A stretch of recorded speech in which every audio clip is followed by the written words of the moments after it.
ঘুরে বেড়ায় সনাতন, যেথায় যখন চায় যেমন। পায়ের তলায় সর্ষে, ঘোরে মনের হরষে। চড়ই বেটি মন্ত্রর, দেশ থেকে যায় দেশান্তর। আজব তাহার গল্প, কিছু সত্যি কিছুটা কল্প। পাহাড় নদী পেরিয়ে শেষে যাবে এবার নতুন দেশে। আরে ওই দেখ, সামনে মনে হচ্ছে একটা নতুন গ্রাম দেখা যাচ্ছে। নিশ্চয়ই কোনো নতুন দেশে এসে পৌঁছেছি।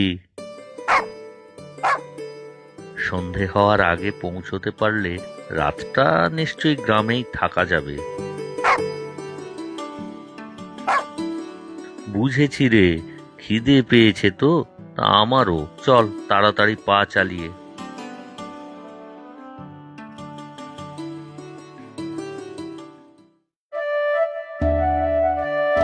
ও বাবা, এই যে পেল্লাই নদী, উপর থেকে তো দেখা যায়নি ঝোপঝাড়ের আড়ালে। চল দেখি পারাপারের কোনো নৌকা পাওয়া যায় কিনা।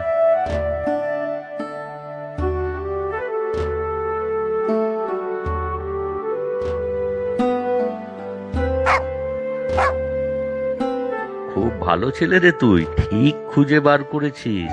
ও, ওই তো একটা ছোট নৌকা, মাঝিও নিশ্চয়ই থাকবে আশেপাশে।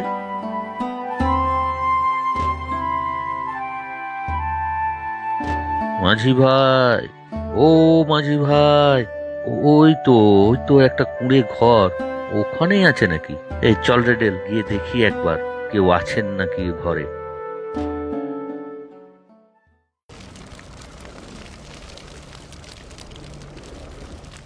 কে ওখানে? সাবধান বলে দিচ্ছি। আগে আমি সনাতন, ভিন দেশের লোক। কে সনাতন? কি মতলবে এখানে? আমাকে ধরতে এসেছো বুঝি? সাবধান, আমি কিন্তু বিনা যুদ্ধে ধরা দেবো না। কি যে বলছো দাদা, কিছুই তো বুঝতে পারছি না। কি সুন্দর গন্ধ আসছে রান্নার। আমাদের না খুব খিদে পেয়েছে। আমাদের মানে? আরো সৈন্য সামন্ত নিয়ে এসেছো বুঝি? পারবে না, কিছুতেই আমাকে ধরতে পারবে না। না গো, আমরা তো মাত্র দুজন, আমি আর এই কুকুর, মানে ডেল। তুমি আমাদের কিছু খেতে দেবে দাদা? তোমাকে দেখে তো মন্দ লোক মনে হচ্ছে না, তবে হ্যাঁ, দুষ্টু অভিসন্ধি থাকলে কিন্তু আমি ছেড়ে দেবো না, আগেই বলে রাখলুম। না গো দাদা, বিশ্বাস করো, বন জঙ্গলের মধ্য দিয়ে এসেছি তো, তাই সাপ খোপ তাড়ানোর জন্য, না হলে আমার কাছে আর কিচ্ছুটি নেই। আচ্ছা বসো, আমি তোমাদের খাবার দিচ্ছি। হঠাৎ করে এসে উপস্থিত হয়ে তোমাকে বিব্রত করছি, রাগ করলে না তো দাদা? না, অতিথি নারায়ণ, নারায়ণের সেবার সুযোগ অনেক পুণ্যের ফলে পাওয়া যায়। তবে একলা মানুষ, বেশি কিছু রান্না করিনি, যা আছে তাই দিচ্ছি। খিদের সময় তুমি যা দেবে তাই অমৃত। উহ, বাহ, এ তো খিচুড়ি, অতীব সুস্বাদু। ব্যাস ব্যাস ব্যাস, আর দিও না, তুমিও খেয়ে নাও দাদা। খাও বন্ধু, অনেক আছে। আমি তোমার কুকুরটাকে খাবার দিয়ে আসি, তারপর খাবো। সত্যি দাদা, তুমি খুব ভালো লোক। না না, তুমি ভিনদেশী, কিছুই জানো না। আমি ভালো লোক নই, এখানে পালিয়ে আছি। রাজার লোক আমাকে খুঁজে বেড়াচ্ছে, ধরা পড়লে গর্দান যাবে। তা হবে কেন? কি করেছো তুমি? আমি যে রাজদ্রোহী। রাজদ্রোহী? আশ্চর্য, তোমার মতো অতিথিপরায়ণ সজ্জন ব্যক্তি রাজদ্রোহী হবে কোন দুঃখে? দেশ তো আমাদের জননী, দেশভক্তি তো মাতৃভক্তিরই সমান। হ্যাঁ হ্যাঁ, দেশ আমার কাছে জননী, আর দেশভক্তির তীব্রতাই আমাকে করে তুলেছে রাজদ্রোহী। আচ্ছা দাদা, তুমি আগে খেয়ে নাও, তারপর তোমার সব বৃত্তান্ত শুনবো। ক্ষমা নাই, ক্ষমা নাই, রাজদ্রোহের কোনো ক্ষমা নাই। চরম শাস্তি, মৃত্যুদণ্ড। হ্যাঁ সেনাপতি, দিকে দিকে সেনা পাঠাও, গুপ্তচর লাগাও, কোন রাজদ্রোহী যেন ছাড়া না পায়। হ্যাঁ, যথা আজ্ঞা মহারাজ। কেবলমাত্র জয়জিতি পলাতক, তাকে কিছুতেই বাগে আনা যাচ্ছে না। খোঁজো তারে, যে করেই হোক, শীঘ্র তাকে খুঁজে পাওয়া চাই। সারা রাজ্য তন্ন তন্ন করে খোঁজা হয়েছে, কোথাও তার চিহ্নটি পর্যন্ত নেই। হয়তো মরেই গিয়েছে মনে হয়। না না, মনে হয় বললে চলবে না। প্রমাণ চাই, ধরা চাই তাকে, জীবিত কিংবা মৃত। অন্য দেশে চলে গিয়েও চক্রান্ত করতে পারে আমার বিরুদ্ধে। হ্যাঁ, দেশের উত্তর প্রান্তে তো পাহাড় জঙ্গল, সেদিকে যাওয়ার সম্ভাবনা কম। তাছাড়া অত বড় স্রোতস্বিনী নদী পার হয়ে যাওয়া কঠিন। তা হোক, পাঠাও সেনা। গুপ্তচর যাকে পাও তাকে, ওকে ধরে আনা সাই সাই। যথা আজ্ঞা মহারাজ, আমি আজই ব্যবস্থা করছি। এবার বলো দাদা, কি ঘটেছিল? এখন যে রাজা, সে আসলে এই দেশের রাজা নয়। মানে? বলছি শোনো, 5-6 মাস আগেকার কথা। রাজসভায় এক বণিক এলো, নাম রাজসিংহ। নানা রকম ভেট দিয়ে রাজার মন জয় করলো। রাজা তাকে প্রাসাদে থাকার অনুরোধ করলো। সেটাই ছিল সবচেয়ে বড় ভুল। ভুল কেন? ছলে বলে কৌশলে সেই রাজসিংহ রাজার মন জয় করতে লাগলো। আসলে ছোট মন্ত্রীর পদে বহাল রাজসিংহ ছিল পাশের দেশ মণিকাঞ্চনপুরের বিদেশ মন্ত্রী। তার উদ্দেশ্যই ছিল রাজার প্রিয় পাত্র হয়ে ওঠা, যাতে সে ক্ষতি করতে পারে। কিন্তু তুমি পালিয়ে বেড়াচ্ছ কেন? আমি ছিলাম রাজার প্রধান দেহরক্ষী। রাজসিংহ আর সেনাপতি মিলে রাজামশাই আর বড় মন্ত্রীমশাইকে বন্দী করে রেখেছে। আমাকেও নিজেদের দলে টানতে চেয়েছিল, কিন্তু পারেনি। তাই সেনাপতিকে লোভ দেখিয়ে নিজের দলে টেনেছে। বুঝেছি বুঝেছি। তাই তুমি পালিয়ে বেড়াচ্ছ, যাতে তোমাকে ধরতে না পারে। আমি পালিয়েছি শুধু নিজের প্রাণ বাঁচাতে নয়, অন্যায়ের কাছে আমি মাথা ঝোঁকাবো না বলে। রাজামশাই আমাদের ঈশ্বর সমান। তার ছত্র ছায়ায় সমগ্র দেশবাসী সুখে শান্তিতে ছিল। রাজদ্রোহী আমি নই, কিন্তু আজ এই রাজসিংহের নির্দেশে প্রহরীর দল আমাকে খুঁজে বেড়াচ্ছে। তুমি বোধহয় আমাকেও তাই ভেবেছিলে, তাই না? পালিয়ে পালিয়ে বেড়াচ্ছি। সব সময় মনে হয় এই বুঝি প্রহরীর দল এসে পড়ল। ধরা আমি পড়ব না। এই রাজার সামনে মাথা আমি কিছুতেই ঝুঁকাবো না। তুমি খুব ভালো গো দাদা। এত কিছুর পরও আমাকে কত যত্ন করলে। এ আর এমন কি, তবে এর প্রতিশোধ আমি নেবই। রাজামশাই মন্ত্রীমশাই কারাগারে বন্দী, এ আমি মেনে নিতে পারছি না। একটা ছদ্মবেশ জোগাড় করতে পারলেই দেশে প্রবেশ করতে পারতাম। অনেক খবর জোগাড় করার ছিল। একটা কথা বলবো? আমি তো ভিনদেশী, আমাকে কেউ চেনে না। আমি যদি তোমাকে খবর এনে দেই, আমাকে কেউ সন্দেহ করবে না? না না, তুমি এর মধ্যে নিজের জীবন বিপন্ন করবে কেন? যদি তোমার কোনো বিপদ হয়? আমার কোনো বিপদ হবে না গো দাদা। তুমি এত যত্ন আত্তি করলে, খেতে দিলে, তোমার জন্য এইটুকু আমি করতেই পারি। ঠিক আছে, এত করে যখন বলছো, যে করেই হোক রাজামশাই আর মন্ত্রীমশাইকে কারাগার থেকে উদ্ধার করতেই হবে। আমি আমার সবটুকু দিয়ে চেষ্টা করব। ডেলকে তোমার কাছে রেখে গেলাম। মহারাজের জয় হোক। বলো সেনাপতি, কি খবর? ওই রাজদ্রোহী জয়জিতের কোনো খবর পেলে? না মহারাজ, এখনো নয়। তবে দিকে দিকে আমাদের চর পাঠানো আছে, পালিয়ে কোথাও যেতে পারবে না। যে করেই হোক ওকে ধরা চাই। রাজদ্রোহী তার একমাত্র শাস্তি মৃত্যুদণ্ড। যথা আজ্ঞা মহারাজ। বুড়ো রাজার বড় মন্ত্রী কি আমার দাসত্ব স্বীকার করতে রাজি হয়েছে? না মহারাজ, ওনারা খাবার জল সবকিছু খেতে অস্বীকার করেছে। ওদের জোর করে খাওয়াও, বাসি ওদের রাখতেই হবে। এই প্রাসাদের কোষাগারের কিছু গুপ্ত সম্পদের খবর শুধু ওই বুড়ো রাজার বড় মন্ত্রী জানে। সেই খবর আমার সাই সাই। না খেতে চাইলে চাবুক মারো। প্রহরীগুলো করছে কি? প্রহরীরা অনেক চেষ্টা করেছে মহারাজ, কিন্তু কোনো লাভ হয়নি। অপদার্থের দল সব। দেব সব বেটাকে শুলে সরিয়ে, তখন বুঝবে মজা। মহারাজের জয় হোক। কি সংবাদ প্রহরী? এক ভিনদেশী আপনার দর্শন প্রার্থী মহারাজ। ভিনদেশী? তা কি চায় সে? ঠিক আছে, নিয়ে এসো তাকে। প্রণাম মহারাজ, আমার নাম সনাতন। আমি ভিনদেশী, দেশ বিদেশে ঘুরে বেড়াই। তা ভালো, তা ভালো। হঠাৎ এই রাস্তায় আসার কারণ কি? ঘুরতে ঘুরতে চলে এসেছি মহারাজ। এত সুন্দর দেশ আপনার, পাহাড় জঙ্গল নদীতে ঘেরা, মনোরম শোভা। তা তো বুঝলাম, কিন্তু রাজসভায় কি চাই? আগে রাজদর্শন বড় সৌভাগ্যের ব্যাপার। সেই সৌভাগ্য আমার হয়েছে। রাজামশাইয়ের কাছে আমার একটি আর্জি আছে। কি আর্জি? একটা যদি কাজের ব্যবস্থা হতো। ভিনদেশী আমি, এই দেশে কাউকেই চিনি না। যদি একটা কাজ করে থাকা খাওয়ার ব্যবস্থা করতাম, তাহলে ভালো হতো। কিন্তু তুমি যে ভালো লোক, তার প্রমাণ কি? শত্রু পক্ষ যে নাও, তার কি প্রমাণ আছে? আমাকে বিশ্বাস করে দেখতে পারেন মহারাজ, আমি লোক খারাপ নই। আপনি যে কাজ দেবেন আমি সেই কাজই করতে পারবো। ঠিক আছে, একবার পরীক্ষা করে দেখাই যাক। সেনাপতি, কি কাজ দেওয়া যায় একে? মহারাজ, একে কারাগারের প্রহরী নিযুক্ত করা যেতে পারে। এর প্রধান কাজ হবে বুড়ো রাজা ও মন্ত্রীর উপর নজর রাখা ও জোর করে খাওয়ানো। তোম প্রস্তাব। শোনো হে, এই কারাগারে আগের এক দুষ্ট রাজার মন্ত্রীকে বন্দি করা আছে।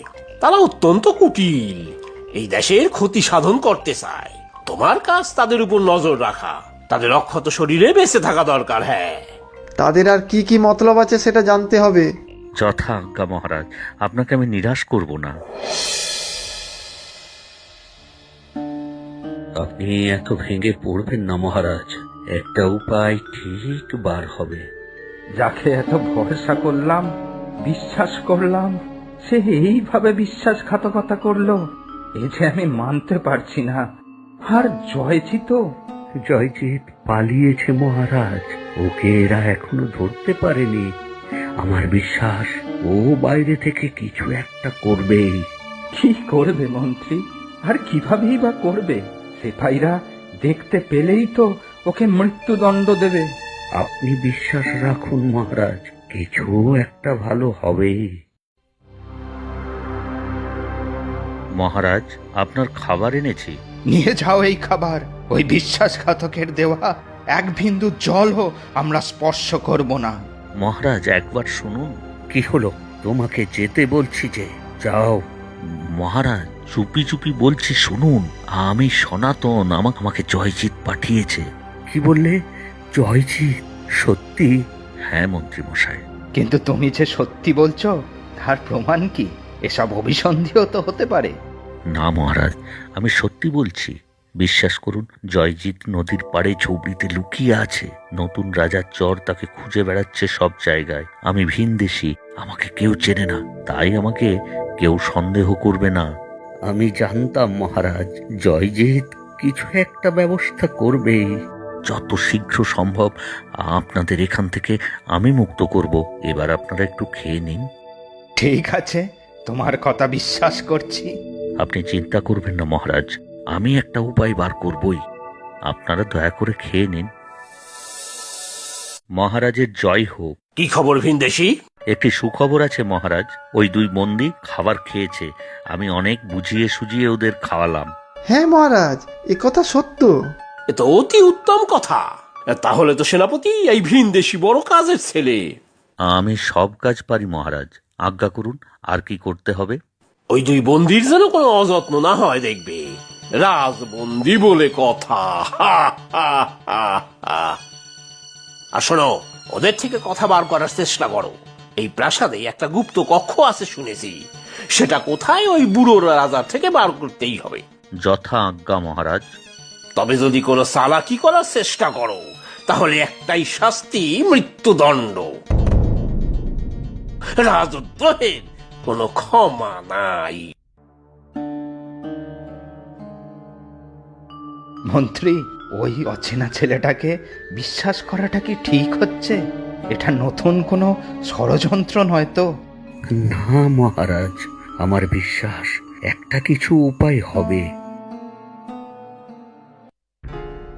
প্রণাম মহারাজ। প্রণাম মন্ত্রী মশাই। কি খবর সনাতন? ওই নতুন রাজা আপনাদের আটকে রেখেছে, কারণ তার গুপ্ত সম্পদ চায়। এই প্রাসাদের কোথাও নাকি গুপ্ত কক্ষ আছে, তার সন্ধান চায়। গুপ্ত কক্ষ? কিন্তু প্রাসাদে তো ওই রকম কিছু নেই। গুপ্ত কুঠুরি আছে এই কারাগারেই। সেগুলোর খবর অবশ্য ছোট মন্ত্রী বা সেনাপতি জানে না। ওই যে দেখো, ওই দেওয়ালটা ঠেলে সরালে একটা সিঁড়ি দেখা যাবে, তাই দিয়ে নিচে নামা যায়। দেওয়ালটা আপনা আপনি বন্ধ হয়ে যাবে। আমি আজ জয়জিতের সাথে দেখা করতে যাব মহারাজ। আমার বিশ্বাস ও একটা উপায় বার করবেই। জয়জিৎ, জয়জিৎ। কে? ও তুমি? ভিতরে এসো, ভিতরে এসো। কোনো খবর পেলে? তোমাকে কেউ কোনো সন্দেহ করেনি তো? না গো, আমি ভিনদেশী বলে কেউ সন্দেহ করেনি। আর রাজামশাই মন্ত্রীমশাইয়ের সাথেও দেখা করেছি। সত্যি বলছো? হ্যাঁ গো হ্যাঁ, আমাকে নতুন রাজা কারাগারের প্রহরীর কাজে নিযুক্ত করেছেন। রাজামশাই মন্ত্রীমশাইয়ের অনেক আশা তুমি কোনো একটা উপায় বার করবেই, দেশকে দুষ্ট রাজার হাত থেকে রক্ষা করবেই। আমি ধন্য যে মহারাজ আমাকে ভরসা করেছেন, কিন্তু কিভাবে যে কি করব। জানো তো, নতুন রাজা গুপ্ত কক্ষ খুঁজছে, লুকানো সম্পদ কোথায় রাখা আছে সেটা জানার জন্য। কিন্তু মহারাজ বললেন গুপ্ত কক্ষ নেই, গুপ্ত কারাগার আছে। সেটা সেনাপতি, নতুন রাজা কেউই জানে না। পেয়ে গেছি, উপায় পেয়ে গেছি, মন দিয়ে শোনো। পারবে? খুব পারবো, তবে আমার সাথে তোমাকে এবারে নিয়ে যাব। এ কি করে সম্ভব? সব সম্ভব। এই দেখো, এইটা পরে তুমি যাবে, কারো কোনো সন্দেহ হবে না। সত্যি তোমার জবাব নেই সনাতন। প্রণাম নেবেন মহারাজ। কি ব্যাপার, তুমি এ সময় সভায়? তোমাকে না রাজবন্দীদের দায়িত্ব দেওয়া হয়েছে? সেটাই তো বলতে এলাম সেনাপতি মশাই। ওই বন্দী দুজন একটা গুপ্ত কক্ষের কথা বলছিল, আমাকে দেখে চুপ করে গেল। তাই নাকি? কোথায় সেই কক্ষ? তা জানি না মহারাজ, আমার মনে হয় আপনি এক্ষুনি চলুন, ভয় দেখিয়ে কথা বার করতে হবে। হ্যাঁ,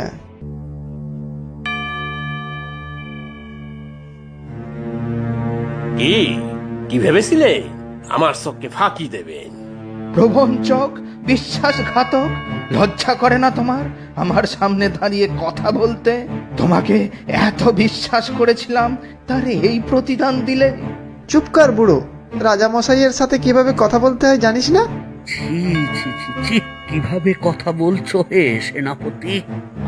এসব কথা ছাড়ো, কাজের কথা বলো। এই যে সনাতন, বলো তো ঠিক কি শুনেছো তুমি? আগে এরা দুজন কি সব গুপ্ত কক্ষ, লুকানো সম্পদের কথা বলছিল। আমি তখন খাবার দিতে এসেছিলাম, আমাকে দেখেই চুপ করে গেল। কি এবার বলো বুড়ো, কোথায় সেই গুপ্ত কক্ষ? না হলে এমন সাবুক মারবো যে... না না, আমি কিছুতেই বলবো না, কিছুতেই না। রাজামশাই, আমি কি চাবুক মারা শুরু করব? আমি ঠিক খবর বার করব। না না না না, তুমি রাজা মশাইকে চাবুক মেরো না। ঠিক আছে, আমি বলছি, কোথায় আছে সেই গুপ্ত কক্ষ? না মন্ত্রী, না, আমি মরে যাব, তবুও এই বিশ্বাসঘাতকদের আমি কিছুতেই গুপ্ত কক্ষের রাস্তা বলবো না। না মহারাজ, আমার কাছে আপনার প্রাণের দাম ওই তুচ্ছ সম্পদের চেয়ে অনেক বেশি। আপনি আমার কথা শুনুন মহারাজ।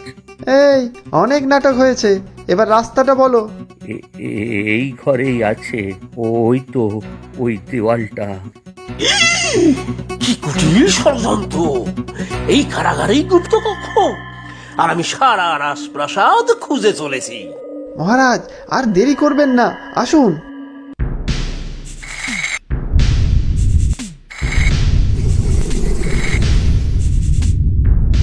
ওই তো এবার এবার সব ঐশ্বর্য আমার, সব। আপনারা এগোন মহারাজ, আমি এদের শক্ত করে বেঁধে ফেলছি ততক্ষণ।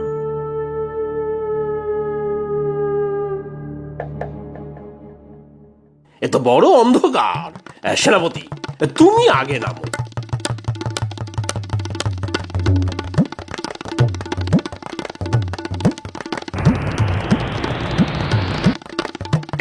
একই কি হলো? খোলো খোলো খোলো খোলো খোলো। আপনারা এবার মুক্ত মহারাজ। ধন্য ধন্য তুমি সনাতন, ধন্যি তোমার বুদ্ধি। তোমার প্রতি আমরা কৃতজ্ঞ। কি চাও বলো? আমার চাওয়ার কিছুই নেই মহারাজ, আমি ভিনদেশী, দেশে দেশে ঘুরে বেড়াই, আমি কিছু নিয়ে কি করব? আমাকে এবার অনুমতি দিন। জয়জিৎকে খবর দাও, ওকে আসতে বলো, ওর জন্য আমরা অধীর আগ্রহে অপেক্ষা করছি। মহারাজ, আমি এখানেই আছি। জয়জিৎ, তুমি এসেছো? হ্যাঁ মন্ত্রী মশাই, এই সনাতন আমাকে প্রহরীর ছদ্মবেশ এনে দিয়েছে। আমরা সত্যিই তোমার কাছে কৃতজ্ঞ সনাতন। না মহারাজ, আমি কিছুই করিনি, এই বুদ্ধি জয়জিৎই বার করেছে। ও না থাকলে কিছুতেই আমি আপনাদের মুক্ত করতে পারতাম না। সত্যি জয়জিৎ, তোমারই জয় হলো। তোমাকে যে কি বলে ধন্যবাদ জানাবো তার ভাষা আমার জানা নেই। একটি অনুরোধ মহারাজ, এই ভিনদেশী সনাতনকে আপনার রাজসভায় একটি স্থায়ী পদ দিন, এতে দেশের কল্যাণই হবে। হ্যাঁ, তার বলতে? আমাকে মাফ করবেন মহারাজ। আমি দেশে দেশে ঘুরে বেড়াই, আর তাতেই আমার আনন্দ। কোনো এক জায়গায় বেশি দিন থাকা আমার পক্ষে সম্ভব নয়। সমগ্র পৃথিবীটাই আমার দেশ, মানুষ মাত্রই আমার আপনজন। আচ্ছা, তবে তাই হবে, কিন্তু কটা দিন একটু আমাদের সঙ্গে থেকে যেতে হবে। তারপর না হয় যখন ইচ্ছা হবে তখন চলে যাবে। আচ্ছা, তাই হবে। আমি অত্যন্ত সম্মানিত বোধ করছি। অনেক